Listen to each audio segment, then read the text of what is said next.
검찰이 이재명 대표의 위중교사 재판에서 징역 3년을 구형했어요. 네. 이 말 위중교사라는 말도 어렵고 왜 이렇게 징역 3년이라는 중형을 구형했는지 사연이 궁금합니다. 최영구 위원께서 좀 설명 부탁드리겠습니다. 일단 이 사건부터 좀 설명을 드리겠습니다. 이 사건이 좀 복잡하고 오래된 사건입니다. 그러니까 시발은 2002년도에 그 이재명 대표가 변호사 시절에 그 성남 파크뷰 특혜 분양 의혹을 그 비리를 알아보는 파헤치는 과정에서 그 KBS PD하고 짜고 검사를 사칭했던 일이 있습니다. 유명한 사건이죠. 유명한 사건이죠. 근데 그게 적발이 돼서 결국 기소가 되고 벌금이 확정이 됐죠. 네. 근데 그 뒤에 이 대표가 경기도지사 선거에 나갈 때 2018년도입니다. 그렇습니다. 후보 TV 토론에서 내가 그 누명을 쓴 거다. 이렇게 얘기를 했죠. 그러니까 그게 또 허위 사실이라고 해서 다시 또 기소가 됩니다. 다시 기소가 되는데 기소가 되니까 이 대표 입장에서 재판을 받아야 되고 그러다 보니까 그거를 뭔가 무죄를 받기 위해서 그 당시에 그 김병량 시장 자기가 비리를 파헤치려고 했던 김병량 시장의 비서였던 사람 김진성 씨를 이게 전화를 걸어서 그 본인이 원하는 취재로 진술을 좀 해달라. 그러니까 자기가 누명을 썼다라는 거를 입증할 수 있는 얘기를 좀 해달라라고 요구를 한 거죠. 복잡한 사건이네요. 그러니까 2018년 경기도지사 선거 때 나왔던 이야기가 이게 이 선거법을 위반했다라는 얘기가 나와서 그렇습니다. 그래서 재판을 받는데 자기에게 유리한 결론을 내기 위해서 관련 증인에게 나에게 유리한 증언을 거짓말을 해달라. 그렇죠. 위증을 해달라라는 게 검찰 측의 주장입니다. 맞습니다. 그래서 검찰은 그래서 그게 위증에 해당되기 때문에 위증교사에 해당되기 때문에 징역 3년에 엄벌에 처해달라고 오늘 구형을 한 거죠. 그렇습니다. 자, 그런데 이재명 대표는 혐의를 부인하고 있습니다. 자, 어떻게 부인을 하고 있냐? 기억을 되살려 있는 그대로 얘기해달라. 없는 사실을 얘기할 필요는 없다. 사건을 짜기 깨야 되는 게 아니다라고 얘기를 했다는 겁니다. 위증을 교사한 게 아니라 사실대로 얘기해달라고 부탁을 했다는 게 이재명 대표의 입장이죠. 네, 그렇습니다. 근데 이거는 뭐 그 당사자는 김진성 씨는 그러니까 이 대표는 계속 지금 사실대로 얘기해달라고 얘기했다고 하지만 그 녹취가 있지 않습니까?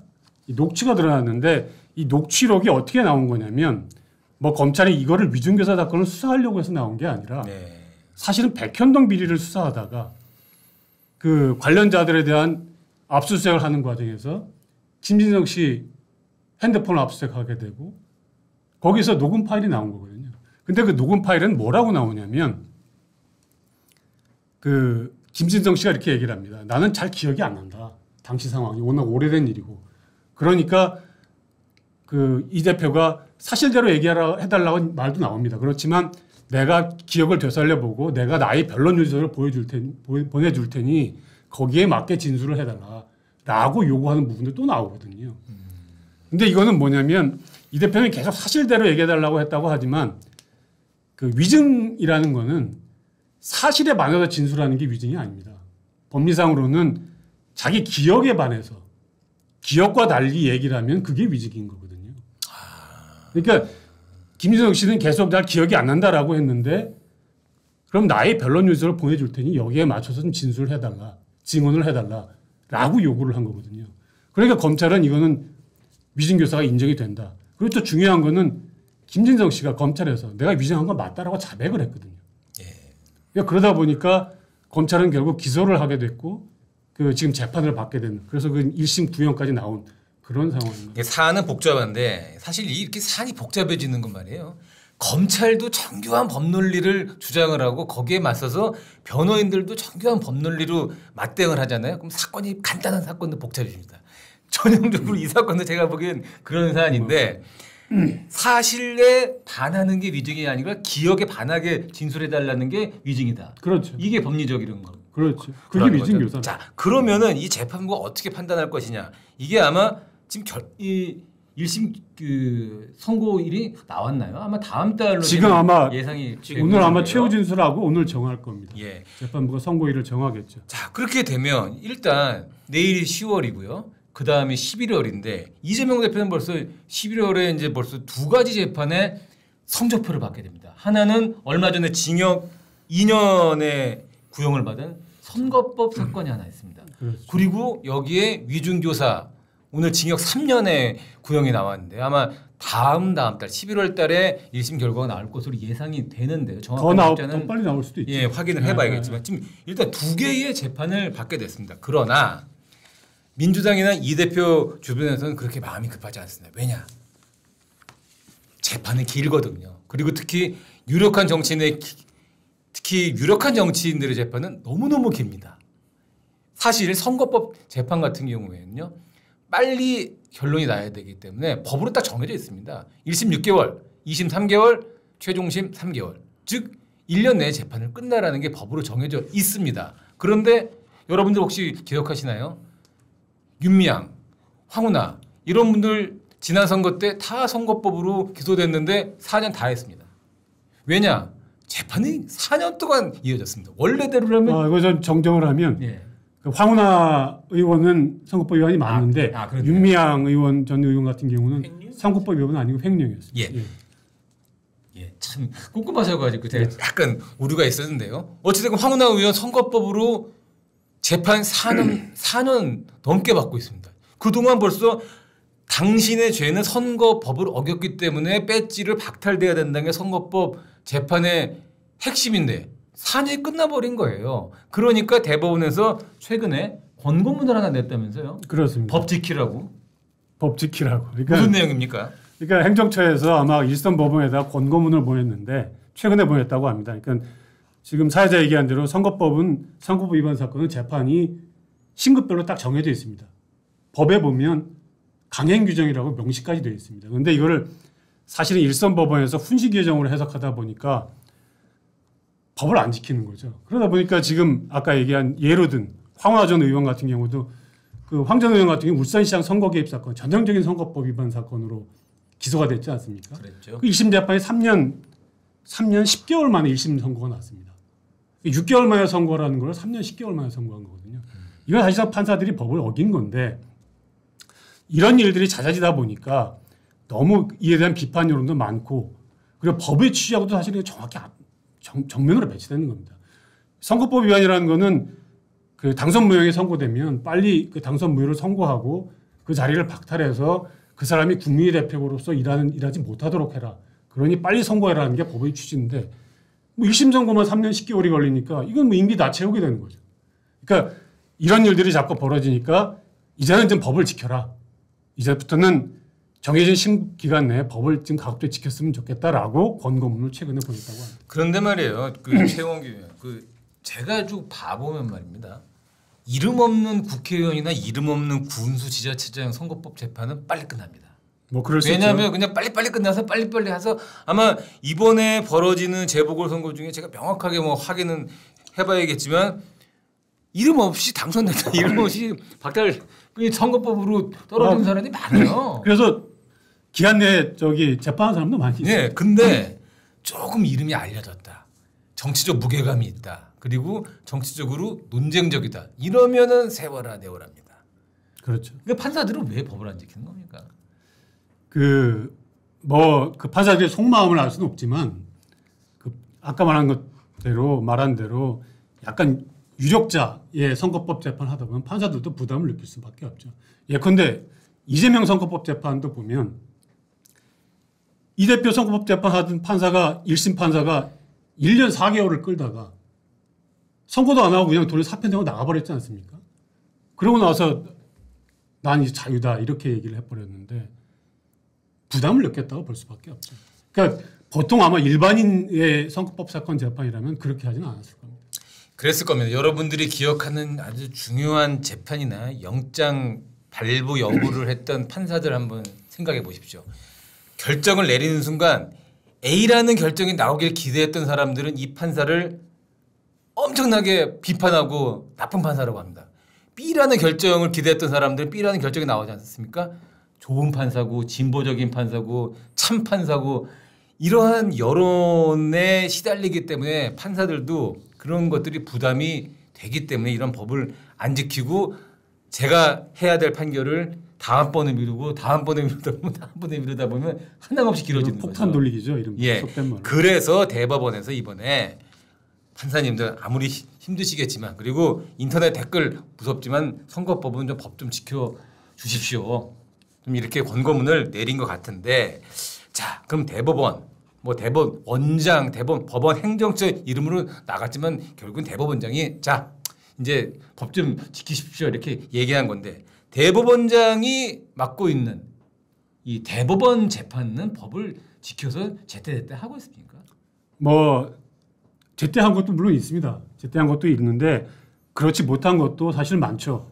그러니까 특히 이제 김명수 전 대법원장 시절에 그런 경우가 많았는데 예컨대 뭐 그 이른바 알려진 사건들만 말씀드리면 김경수 전 경남지사가 그 드루킹 댓글 조작 사건으로 기소가 됐을 때 그 항소심에서 유죄가 선고됐고 그리고 대법원으로 갔는데 대법원에서 선고한 게 8개월 걸렸습니다.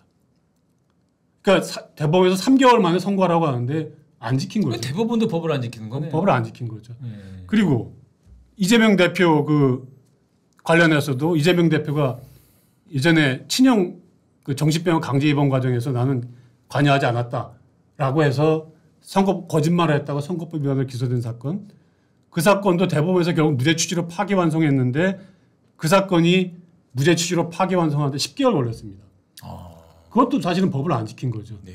김명수 사법부에서 벌어진 일인데 그 조희대 지금 대법원장 같은 경우는 지금 신속하고 공정하게 재판하자라고 해서 계속 강조를 하고 있는데 사실 대법원에서 사실 이렇게 법을 안 지키면 일선법원이 사실 움직이지 않죠.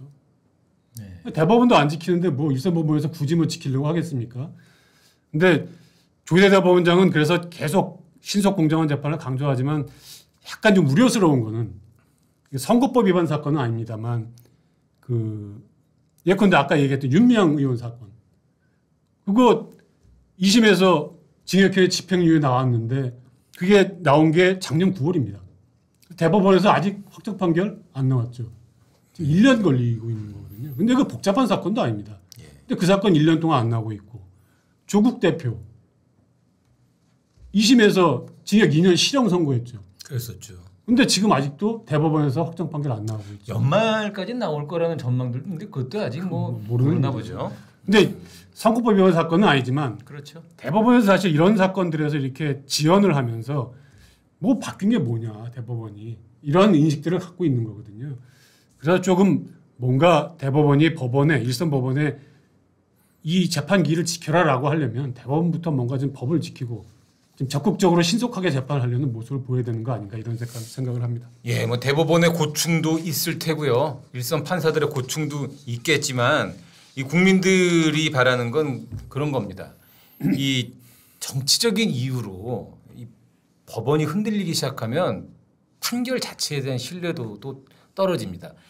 뭐 저희 한 10년, 20년 전만 해도 여야 모두가 다 그랬습니다. 일단 법원이 뭔가 결정을 내리고 판결을 내리면 의례적으로 속으로는 막 뒤집어지고 속으로는 억울하고 막 그냥 그렇지만 법원의 결정, 법원의 판결을 존중한다. 그냥 정해진 법칙대로 나오는 얘기였습니다. 요즘은 정치권은 그런 얘기도 안 합니다. 자기들한테 유리한 판결이 나오면 이 법원의 결정을 존중한다고 자기들한테 불리한 판결이 나오면은 법원이 정치화됐다 그러고 난리를 칩니다. 그럴 때일수록 법원이 엄정한 중립의 자세로 오직 법과 양심에 따라서 판결을 해야지만 잃어버린 법원의 신뢰도도 회복될 수가 있습니다. 그런데 여기서 이제 가장 쟁점이 되고 있는 게 결국 이재명 대표의 재판인데요. 아까도 얘기했지만 선거법은 다음 달에 1심 결과 1심 선고일이 잡혔고요. 지금 그렇죠. 그게 2년 2개월 만에 나오는 거죠. 어떻게 될 것 같습니까? 뭐 결과가 중요한 게 아니고요. 1심이 지금 이렇게 길게 잡혔는데 다음 선거법 위중교사 결과에 따라서 다음 대통령 선거에 이 대표가 나올 수 있느냐. 그러니까 뭐 법률용어로 피선거권이 유지됐느냐 그렇죠. 박탈됐느냐 결정이 되는 건데 네. 그 전까지 결정될 것 같습니까? 어떨 것 같습니까? 그러니까 유무죄는 사실 뭐 재판부에서 판단한 몫이고요. 그러니까 다만 지금 사회자 얘기한 대로 이 대표 재판을 좀 빨리 서둘러서 해야 되는 이유는 이 대표는 지금 대선을 목표라고 하는 사람 아닙니까? 근데 지금 여러 재판이 걸려 있는데 그런 재판이 확정되지 않은 상태에서 선거를 약간 대선에 나오게 되면 큰 혼란이 빚어지게 되죠. 그러니까 대선 전에 뭔가 결론을 내려야 되는데 확정 판결이 나와야 될 텐데 지금 선거법 재판 같은 경우는 1심에만 지금 2년 2개월 걸린 거거든요. 그러니까 이게 1심이 결론이 나오게 되면 적어도 이제 2심, 3심에서는 조금 정해진 기한 내에 조금 빨리 하면 충분히 할 수 있습니다. 그러니까 그 2심, 3심에서는 조금 지금보다는 좀 속도를 높여서 선거법 위반 결론도 내려야 될 테고 위증교사 사건도 마찬가지입니다. 이게 사실 뭐 선거법 재판은 아니지만 복잡한 사건 아니거든요. 그것이 유죄든 무죄든 사실 재판부에서 조금 심리만 적극적으로 하겠다, 서둘러서 하겠다 마음먹으면 전혀 이건 뭐 증인이 많은 사건도 아니고 복잡한 사건도 아니기 때문에 금방 결론 낼 수 있거든요. 이런 사건들은 조금 대법원에서 신속하게 결정을 내렸다는 의지를 가지고 좀 재판을 신속하게 해야 되는 거 아닌가라는 생각을 합니다. 사법부가 현명한 결정을 내려야 되는 게 눈치를 보라는 게 아닙니다. 이 사법부가 이게 계속 시간을 끌게 되면은 다음 대선을 바라보고 있는 정치권이 일대 혼란에 빠집니다. 그거는 이재명 대표를 좋아하는 사람이 됐건 이재명 대표를 싫어하는 사람이 있건 심지어 이재명 대표 본인을 위해서도 빨리 결론이 나줘야 됩니다. 그래야 이 대표도 사법적 부담을 덜고 본격적으로 자기 정치를 할 수가 있는 거고요. 특히 야당 같은 경우는 이재명 대표가 끝까지 갈 수 있을지 없을지 불확실한 상황에서는 야당 자체가 큰 혼란이 옵니다. 이게 이 대표한테 좋은 게 아닙니다. 그렇기 때문에 사법부는 최소한 법이 정하고 있는 선거법 재판은 빨리 법정 시한 내에 끝내야 되고 다른 재판들도 신속 정확한 결론을 내리는 게 사법부를 위해서도 정치권 전체를 위해서도 현명한 판단이 될 겁니다.